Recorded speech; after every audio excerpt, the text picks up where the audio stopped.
Alright, listen, there's some iPhone leaks. I want to talk about them today, but I'm going to be honest with you, they're not that big. You know, we still don't know if the next gen iPhones are going to have USB-C or ProMotion or smaller notches or Touch ID. None of that stuff is confirmed yet, okay? We don't know. There's not really much of that in today's report. There are very little leaks, but they're all we got, and that's how this channel was born. So I'm going to continue doing them no matter how small they are and endlessly speculate on them as much as possible. This mostly has to do with form factors that we're hearing from Apple supply chains, and this comes from Takara, who has a somewhat decent track record. So, without further ado, let's milk this garbage.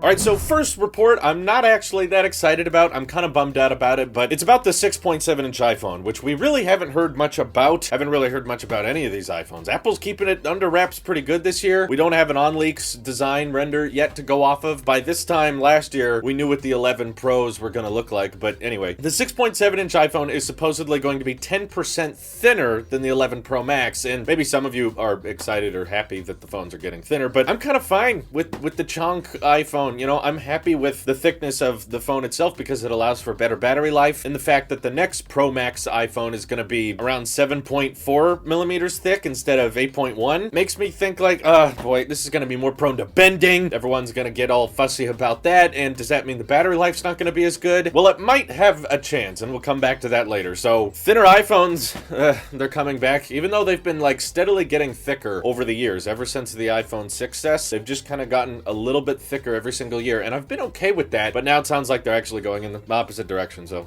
we'll see. But the other thing this really confirms about the 5.4-inch iPhone, that means our math originally was correct. Thank you, Tailosive Discord server, for helping us with that. But Takara is saying that the 5.4-inch iPhone, size-wise, is going to be somewhere between the last iPhone SE and the current iPhone 8, which mathematically lines up with our calculations when we tried to figure out what the form factor would be for a bezel-less display, obviously still having Face ID and gesture control, but only being 5.4 inches. It's actually one of the smallest iPhones Apple will make in a long, long time, while still providing an OLED display, Face ID, and let's hope for a decent battery life, because that's going to be small, so cramming that much battery in there is going to be a little bit tough. But now that we have confirmation for that, big shout out to all of you who have small hands. You're going to be very happy with this phone, I think. And like we talked about earlier, there is two versions of the 6.1-inch iPhone this year, one of which is going to be a Pro model, the other one is going to be more budget-oriented, even though both of them have OLED displays, so I think the biggest difference between them is going to be the camera. This report is saying at least one of them is going to be in a footprint between the iPhone 11 and the iPhone 11 Pro. Now, this part of the report is somewhat interesting to me, because for those who don't know, the 11 Pro sits at 5.8 inches, and the iPhone 11 sits at 6.1 inches, but it's kind of bigger because it has thick bezels, and the fact that this report is not saying both 6.1-inch iPhones are going to be thinner means that perhaps the Pro end version of the 6.1-inch iPhone, or maybe the budget version, I don't know, is going to have thinner bezels than the current iPhone 11, because with that liquid retina display, you can't really get bezels as close to the edge of the device as you can with an OLED. Now that we know they're all switching to OLED, that means different form factor, even though the display is the same size as the iPhone 11, meaning that hopefully we get thinner bezels all the way around. That means that even for the OLED models, we could be seeing bezels shrunk, or some type of form factor change is going into effect, because it's not going to sit in the same footprint as the current iPhone 11. It's going to shrink down those borders a little bit while still retaining that display, and my hope is that's how Apple compromises for the people who they really want the 5.8-inch iPhone. And I still get comments of people that are like upset that Apple's not going to be making a 5.8-inch iPhone this year. The good news is thinner bezels means that you can get a 6.1-inch display that's OLED while still having a smaller footprint than the current iPhone 11 or the 10R before it. That'll be interesting to see now that we know that bezels are going to be moving around a little bit this year. Now, the next rumor is about the 6.7-inch iPhone, which kind of ties back into the thinner report we talked about earlier for the 12 Pro Max. This report's saying it's actually going to be a little bit taller than the 11 Pro Max, which contradicts what I was hoping for. I was kind of hoping that we could just shrink bezels and get a 6.7-inch display within the same footprint as my 11 Pro Max. I'm very comfortable with this form factor, but I'm not going to complain and act like I can't take a phone that's a little bit larger than this. That would be fine, as long as they don't go too overboard with it. But it does mean that perhaps the reason the 12 Pro Max is going to be thinner than the 11 Pro Max is because the lithium can be stretched out a little bit more because the form factor will be wider and taller, and that will result in the same battery life as before while not having to be as thick as this phone currently sits. But I'm fine with this, Apple. Please don't turn into old Apple and start caring about how thin the phones are again. No one cares about the thinness of the phone. This is fine, and this is the heaviest phone you've ever made, and people love it. It's great. We're happy with it. Even with cases, we're happy with it. So I hope they don't get too sidetracked on that, but yeah. Big iPhone coming back, probably bigger than even the 8 Plus. The next part of the report Takara gave us is that the smaller iPhones, the more budget options, the non-Pro iPhones, are basically going to have the same cameras as before. They're sticking with dual lenses, and they're supposedly very, very close to what the camera setup is on the current iPhone 11. So if you were hoping for the budget iPhones to get better camera systems, it sounds like probably not by much. The sensors are going to be staying the same size, and I think the biggest upgrade is going to be focusing on the displays between all these phones this year, not so much the cameras, particularly when it comes to the non-Pro options. However, when it does come to the iPhone 12 Pro and 12 Pro Max, there's likely going to be an increase in camera and video performance, not just because they're getting 3D time-of-flight sensors or whatever, but also because Takara says in this report the 6.7-inch model is going to be having larger sensors than what we currently have. So all around the board, it's keeping the triple camera setup, but the sensors themselves are going to be enlarged compared to what they are now, which I hope that means that we get better low light performance on that ultra wide, hopefully more crisp images and video, because as a lot of people have mentioned, the ultra wide lens is somewhat soft on the new iPhones. It's not as sharp as the main lens or the telephoto. So it sounds like Apple's hearing that, and they're going to be updating it on the next generation as well. And that pretty much sums it up. The only other part of that report they detailed was that there may be a different number of,